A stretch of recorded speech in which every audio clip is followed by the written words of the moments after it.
मी नेहमी माननीय उद्धव साहेबांची मुलाखत घेत असतो किंवा बाळासाहेबांच्याही खूप मुलाखती घेतल्या. यावेळेला अशी एक चांगली सूचना आली, मग संयुक्त मुलाखत का नको? आणि त्याला या संयुक्त मुलाखतीला माननीय उद्धव साहेब आणि माननीय राजसाहेब यांनी मान्यता दिली. महेश मांजरेकर आणि मी ही संयुक्त मुलाखत घेऊ.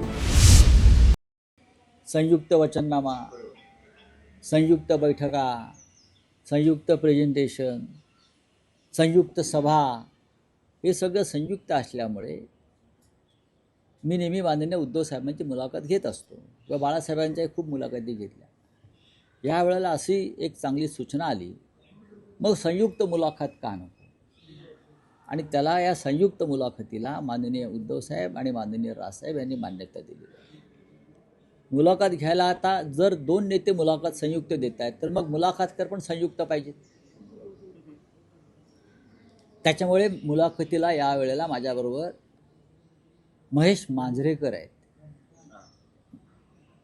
अभिनेते, दिग्दर्शक, निर्माते, प्रसिद्ध महेश मांजरेकर आणि मी ही संयुक्त मुलाखत घेऊ. आता मांजरेकर का?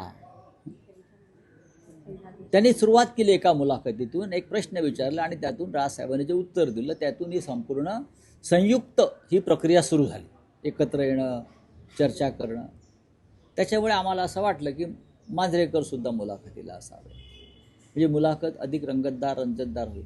पण ही मुलाखत तुम्ही कधी घेता आहात आणि ही कधी टेलिकास्ट होणार, म्हणजे कधी? ही मुलाखत 6 तारखेला आम्ही घेतो आहोत. त्यानंतर ताबडतोब ती प्रदर्शित करण्याचा आमचा मानस आहे. सर, आज स्वतः महायुतीचा जो मोठा मेळावा आदित्य ठाकरे यांच्या मतदारसंघात होतोय, स्वतः मुख्यमंत्री असतील, शिंदे असतील, अजित पवार, अनेक जे मोठे नेते ते आज प्रचाराचा शुभारंभ स्वतः वरीमधून करतायत. मराठी बहुल भाग आहे तुमचा मतदार, म्हणजे असं आहे की जर मुख्यमंत्री एखाद्या मतदारसंघात आले तर तिकडे त्यांचे उमेदवार निवडणूक लढतायत.